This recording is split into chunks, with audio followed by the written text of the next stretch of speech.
A lot of shows out there that will talk about filmmaking, but they leave a lot of stuff out. Because honestly, no one wants to see how the sausage is made. Yeah.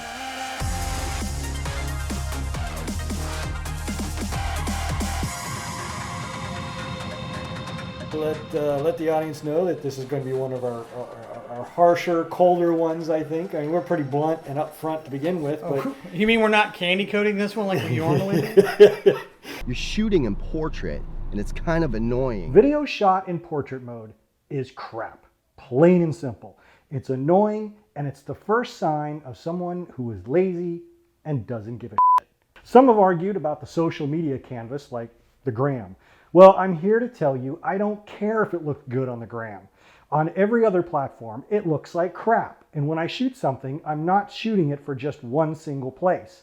I'm looking for all sorts of venues. And if you capture that hottest, most controversial happening on your phone, it's going to be on news outlets all across the world.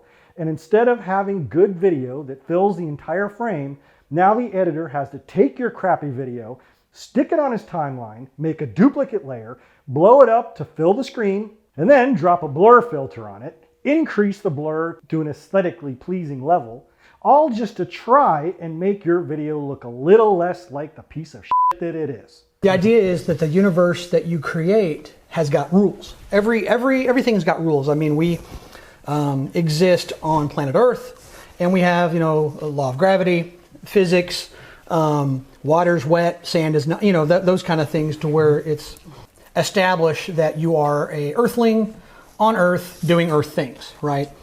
And so a person existing on that planet or in that place is going to abide by certain rules. And that's how you ground your reality. The problem is when you have established rules of the universe and then you go changing them, how it screws with people. Today, for them to curse and use the F-bomb, and see, even when I'm talking, I'll say left and right, but when I'm talking about Star Trek, I have the respect to say the F-bomb. Here's the thing about that, is one of the things about it is, didn't we in Star Trek, the rules of the universe, didn't we in Star Trek, as they've told us over and over and over again, move above and beyond our petty humanity? Didn't we do that? And yet, here we are with Picard and the new Star Trek, dealing with these kind of things that throws us back to, we're the same animals that we were in the 20th century. Wait a minute. Alcoholism, drug use. I was like, wait. Weren't we... That was the whole point of the 21st century. Star Trek. It was Star Trek, the 21st century, when they had the wars and the nuclear, everything else like that. And then in the 23rd or 22nd century, stuff from Cochrane. And I mean, didn't we go through all that? That was the whole reason we did that. And now in the new Star Trek, we're back there again. Wait a minute, this isn't Star Trek. Yeah, but there was supposed to be the bar, this 1940s bar. So the only place I had was my apartment, but I had like this little banister or whatever, so that was going to be the bar, but I wanted to be smoky. So I had one of those mammoth smoke bombs. And I said, okay, well, I don't have a fog machine, but I've got this smoke bomb. So I'll use the smoke bomb to get a nice fog, but I'm gonna get this, go to the kitchen sink, fill it up with water, get just enough smoke in there, and then I'm gonna put the smoke grenade into the water and put it out. I've got Jeff over here going, no. Funny thing about this. I light that sucker up. I start spraying it. Okay, well, that's enough. I go over and I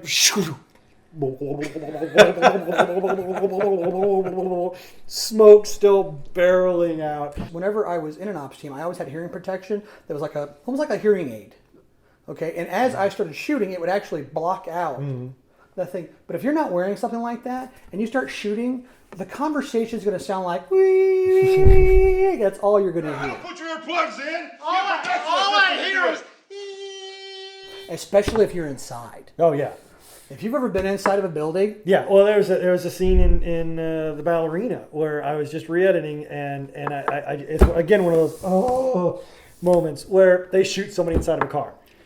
Of course, one of the characters like, but the other characters get out and they do their thing. Are you already deaf? They may be already deaf. Yeah.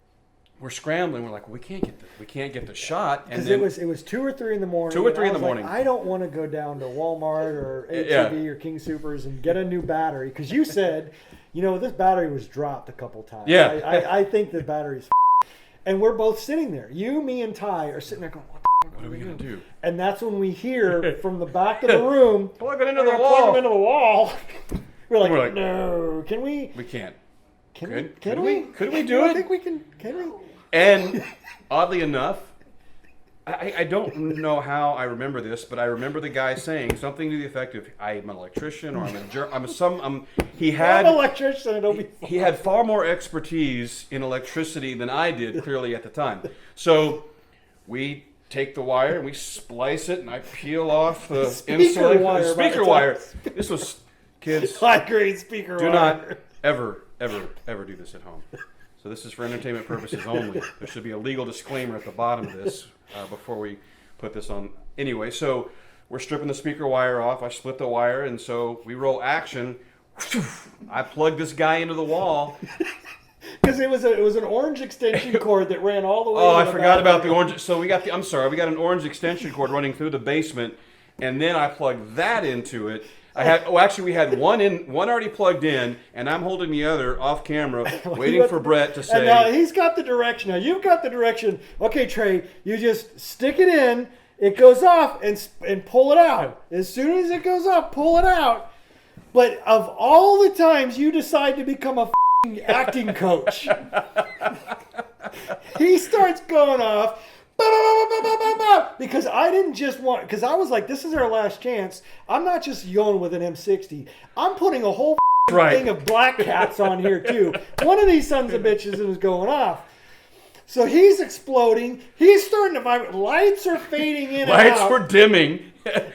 Ray from Mary Ray Sue. Where is her challenge? Where are the people that don't like her? Even her mortal enemy kisses her. And is Really? in love with her. Really? There's no, and where is her growth? What does she learn? She learns how to tear apart a movie franchise is what she learns how to do. He can definitely pull some from an acting standpoint. He kind of goes down the rabbit hole, and you just kind of follow. And you're like, man, I don't know where we're going with this. There are a couple outtakes where he'll say something, and you and Violet would try to stay on point for just a second, and then you just give up. And I can't. I'm done. He got me. An enema because I'm stopped up like been eating cheese for a week. All right, so. Well, I'm really glad that you can make humor in this type of situation. Oh, this isn't humorous. In this vicious cycle, we got to have someone that stays here. Someone. Put a note on the door. Hello. I'll just go find. Y'all can keep arguing.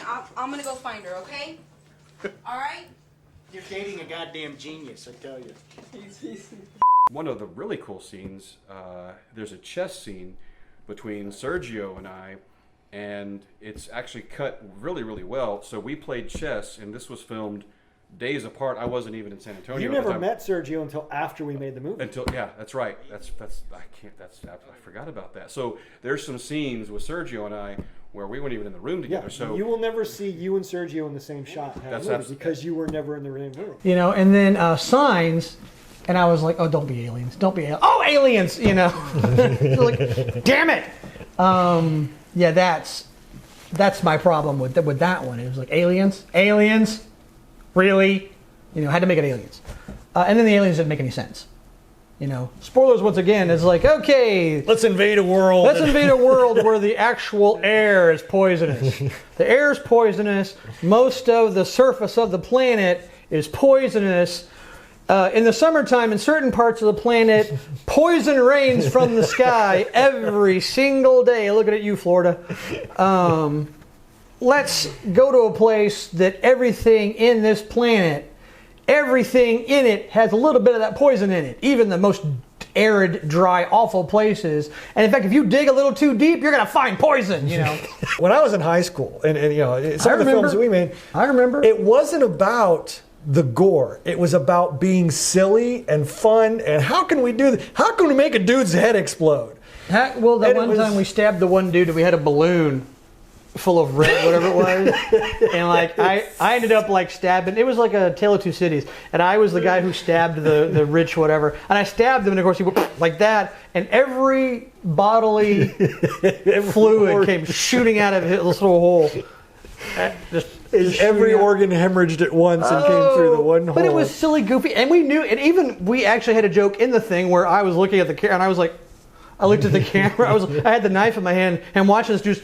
I mean, if you had a picture of this guy, he's like this. I'm looking over his shoulder, and there's this like red stream shooting up like this high. And I actually, with the knife, I was like watching him. I looked at the camera. I was like, so there's Brad. She's pushing the prosthetic zit. Brad's just off camera. I can't remember whether he flung it or he had a little. Maybe there was like a spoon, and he had creamed corn. And he went whoop on the mirror, so it splattered on the mirror, and she went like that. And then she like pops another one, and then it gets splattered with blood, and the rabbit's behind her, and he's good one. Another filmmaker in town said when they heard about my 10 feature films in 1 year, the Innocent Saga, what's he think? Does he think he's the Spielberg of San Antonio? And when I first started, somebody told me that, I was like, no, I'm the Ed Wood or the Harvey Korman of San Antonio. I knew Roger Corman. Yeah, Harvey Korman. Yeah, Ron Corman. Yeah, Roger Corman or Ed Wood. If you want to make a movie about the wage gap or the oppression of basket weavers in the Andes Mountains, or you want to show the injustices and discrimination against wood perpetrated by plastic building block manufacturers, well, that's not an idea. That's a theme. If you have a great idea, your movie will be great. But if you have a great theme, you can still have a crappy film. An idea is not your theme. Just because the theme of a movie may be just and righteous does not make the movie great or even good or hell, even watchable. Introducing that was a big mistake. Introducing Lamach, it was a cool character. Introducing him and then killing him off. Killing him. And I was like, well, what the is the point of that? Okay, Snoke, good job. I could have taught Ryan Johnson a lesson. Don't do that, Ryan. I never seen Star Wars. And one of the most traumatic. Okay, let me rephrase that. No, let's go with traumatic. I want to hear you run with traumatic. That's what I want to hear right now. Obviously.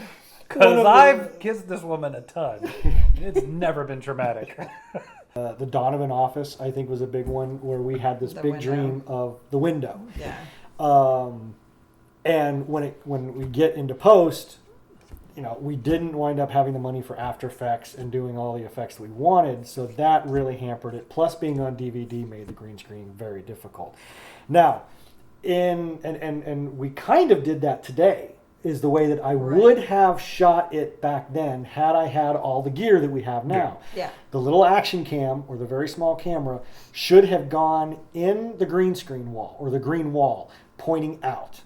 That way I could have gotten the video on a very wide angle lens.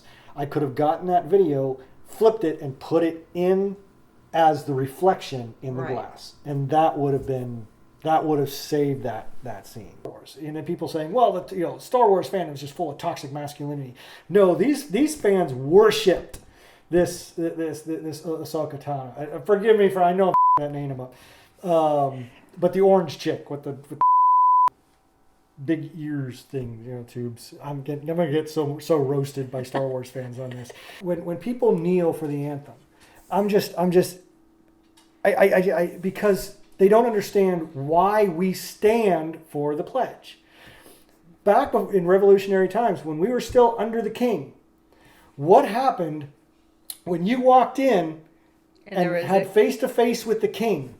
You had to kneel before the king. Or bow or curtsy. So when we had our national anthem, we said nobody kneels to the flag. No one kneels because we are higher than the flag. We are higher than the government. We are higher than the president. We are we the people. That's why we don't kneel. So when you kneel during the national anthem, you are kneeling before the king. And if you've had your script for a week and you don't know your lines, and then I hear you BSing with the cast about last night's episode of Game of Thrones, you've just shown me you don't take my project seriously. and you don't value the time of other actors and the crew. While Mike is talking about his obsession with Donovan, Brett is also talking about his obsession with the Innocent Saga. And there's a lot of that comparison. And that was always at the heart of the Innocent Saga, was a story of my own life as well. If you took out Mike's obsession with Donovan and bringing Donovan to justice with the Brett Mauser obsessed with film. But right now, we're in the middle of something. If you love me, then be with me. I can't. Not right now. And especially when it came to relationships and things like that. Sure. You're watching my life and the life of my friends as well, which is one of the reasons Jeff is so important in that series. Yeah. Is you are watching my life and the life of my friends in this film. So there's definitely two tiers to that. So it's something that I just wouldn't give up for the world.